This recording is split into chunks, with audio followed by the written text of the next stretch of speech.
د مړي دردونکې دفن چې د خپل بوډا او زوی پلار نه علاوه ورسره نور هیڅوک هم نه وو. دغسې حالات ولې پیښ شول؟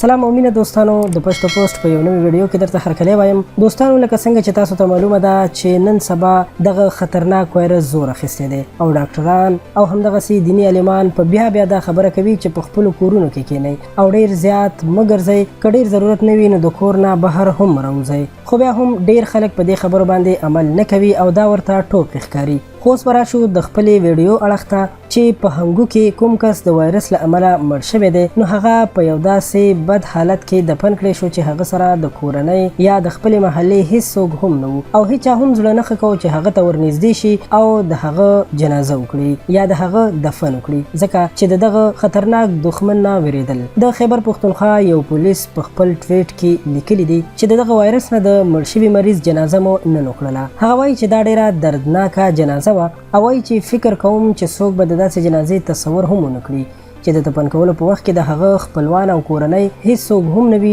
او ان دومره څوک نه وي چې هغه ته تلاوت وکړي. کله چې د امبولانس نه یې مړی راکوزوو نو هیڅوک هم نه وو. د ده بوډا او زوی پلار په ژړا باندې راکوز شو او د خپل زوی تابوت یې په پړو وتړو او د هغې نه وروسته هغه د پړو په مدد سره دفن کړی شو. مور، پلار، وروڼه، خویندې او د کورنۍ هیڅوک هم نه وو چې د ده دیدار یې کړی وی، ځکه چې د دغه خطرناکې وبا ویره وه. دوستانو، رښتیا هم چې دا یو ډېر دردونکی حالت دی. الله تعالی دې ټول مسلمانان له دې حالت نه وساتي. اوس هم اکثره خلک دا خبره کوي چې زموږ ایمان مضبوط دی او موږ ته دا وایرس هیڅ هم نشي ویلی او یا وایي چې دا هسې ټوکې دي.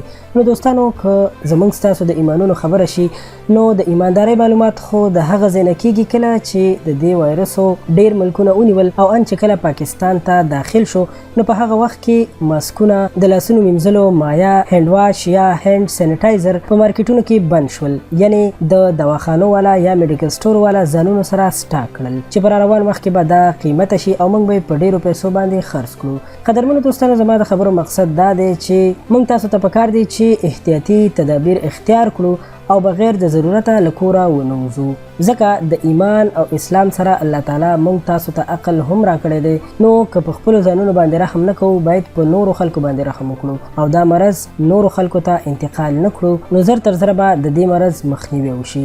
په دې هیله چې زما دا ویډیو به ستاسو خوښه شوې وي او زما په مقصد باندې به پوه شوي یئ. مهرباني وکړئ ویډیو در سره لایک کړئ، خپلو ملګرو سره یې هم شریکه کړئ چې دا پیغام تر نورو خلکو هم ورسیږي.